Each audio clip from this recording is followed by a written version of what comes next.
कक्षा 9 विषय जीव विज्ञान, दिनांक 31/5/2021, भाग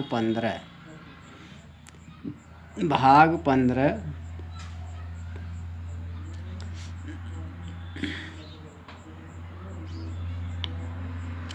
इसके पहले आप ऊतक के बारे में पढ़ चुके हैं। ऊतक देखिए, ऊतक मुख्य रूप से दो होते हैं, पादप ऊतक और जंतु ऊतक। पादप ऊतक का अध्ययन कर चुके हैं। अब इसके बाद आता है जंतु ऊतक। जंतु ऊतक की अंग्रेजी होती है animal tissue, ANIMAL tissue, TISSUE। जंतु ऊतक एनिमल टिश्यू मीन्स जंतु ऊतक। पादप ऊतक का अध्ययन कर चुके हैं। पादप ऊतक कितने प्रकार के होते हैं, संरचना क्या होती है, कार्य क्या होता है, ये सब पढ़ चुके हैं। अब जंतु ऊतक के बारे में अध्ययन करेंगे। अब जंतु ऊतक की परिभाषा आप लोग देखिए क्या होता है। ऐसे ऊतक जो जंतुओं के शरीर के निर्माण में भाग लेती है तो उसे जंतु ऊतक कहते हैं। ऐसे ऊतक जो जंतुओं के शरीर के निर्माण में भाग लेती है तो उसे जंतु ऊतक कहते हैं।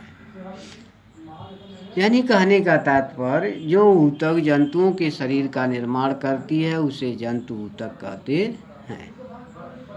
तो इस तरह से आप लोग देखते हैं कि जैसे कोशिकाएं हैं, कई कोशिकाएं आपस में मिलते हैं तो ऊतक का निर्माण करते हैं, और जब ऊतक मिलते हैं तो अंग का निर्माण करते हैं, और जब अंग आपस में मिलते हैं तो शरीर का निर्माण होता है।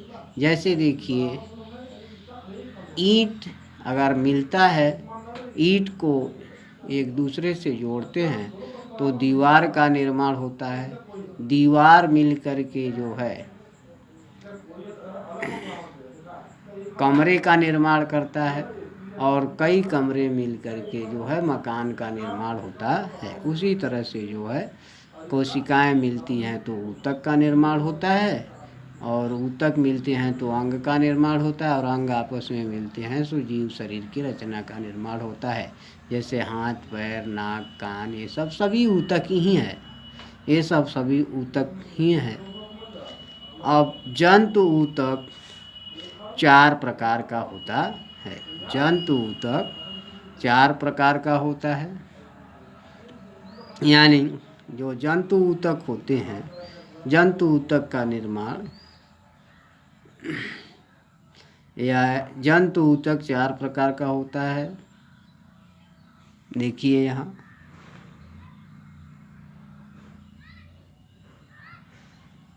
पहला है उपकला ऊतक। उपकला ऊतक इपिथीलियल टिश्यूज। उपकला ऊतक epithelial tissues, EPITHELIAL tissues, TISSUES। Epithelial tissues उपकला ऊतक। दूसरा है संयोजी ऊतक, connective tissue, CONNECTIVE tissues, TISSUES। तीसरा है पेशीय ऊतक, मस्कुलर टिश्यूज, MUSCULAR TISSUES। चौथा है तंत्रिका ऊतक। तंत्रिका ऊतक की अंग्रेजी होती है नर्वस टिश्यूज, NERVOUS TISSUES। तो इस तरह से जंतु ऊतक 4 प्रकार के हुए। पहला है उपकला ऊतक, दूसरा है संयोजी ऊतक, और तीसरा है आपका पेशीय ऊतक, चौथा है तंत्रिका ऊतक। तो जंतुओं में जो ऊतक होते हैं यही 4 प्रकार के पाए जाते हैं। अब ये चारों का हम अध्ययन करेंगे कि उपकला ऊतक क्या होता है, संयोजी ऊतक क्या होते हैं, पेशीय ऊतक क्या होते हैं, तंत्रिका ऊतक क्या होते हैं, इसके बारे में अध्ययन करेंगे। अब पहला देखिए क्या है आपका,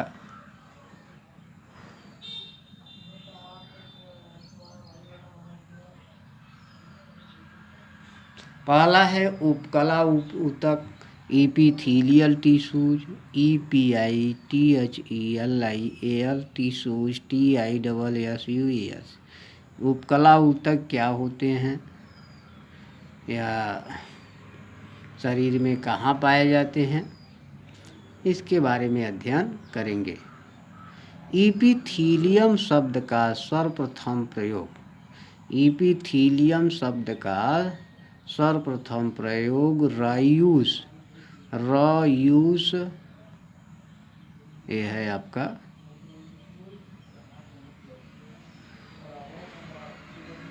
रायूस नामक वैज्ञानिक ने किया था। इपीथीलियम शब्द का सर्वप्रथम प्रयोग रायूस नामक वैज्ञानिक ने किया था।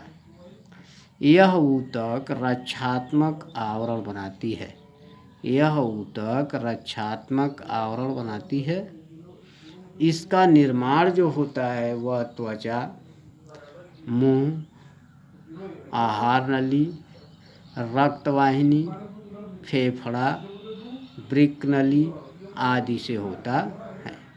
उपकला ऊतक का निर्माण जो है त्वचा से होता है, मुंह से होता है, आहार नली, रक्तवाहिनी, फेफड़ा, वृक्क नली आदि से होता है। यानी इनमें पाई जाती है उपकला ऊतक।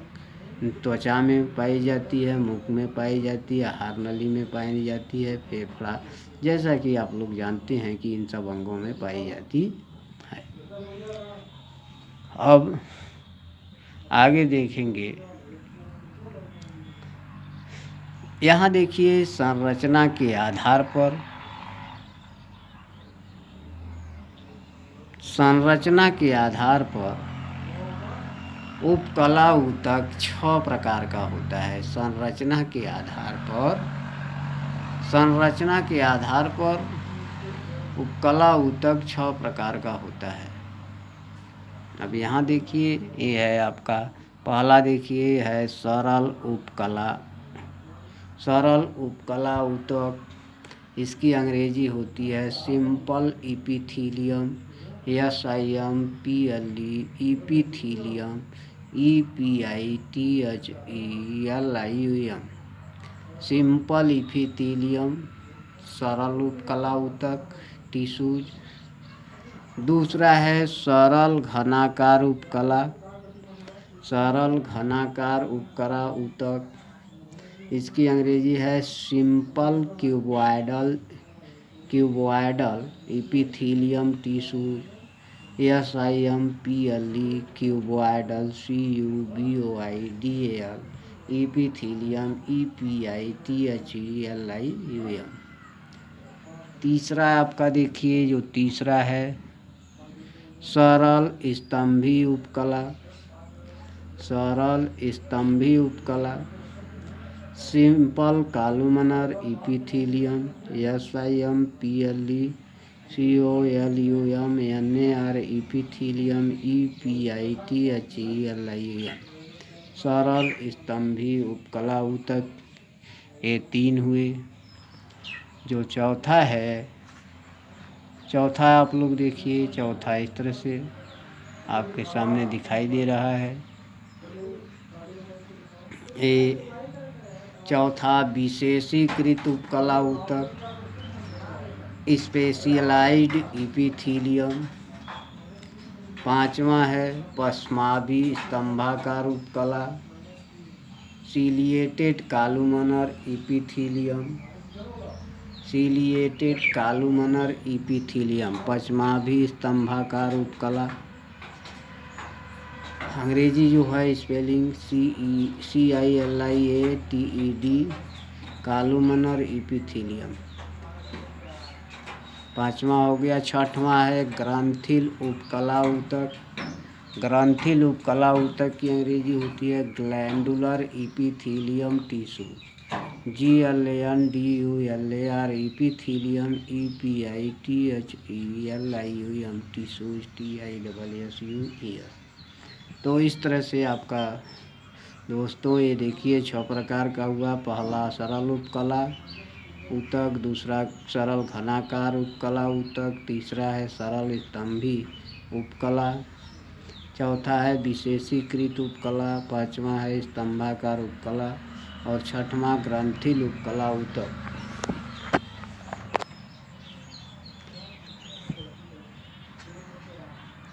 अब पहले के बारे में अध्ययन करेंगे। सरल उपकला ऊतक क्या होते हैं? Simple epithelium tissues. यहाँ देखिए सर, ऐसे ऊतकों में आधार कला पर कोशिकाओं का केवल एक ही स्तर होता है। ये सामान्यतया ऐसी सतहों पर होती है जहाँ सुरक्षा के साथ साथ श्रावण, अवशोषण, विसरण द्वारा पदार्थों का आदान प्रदान भी करती है।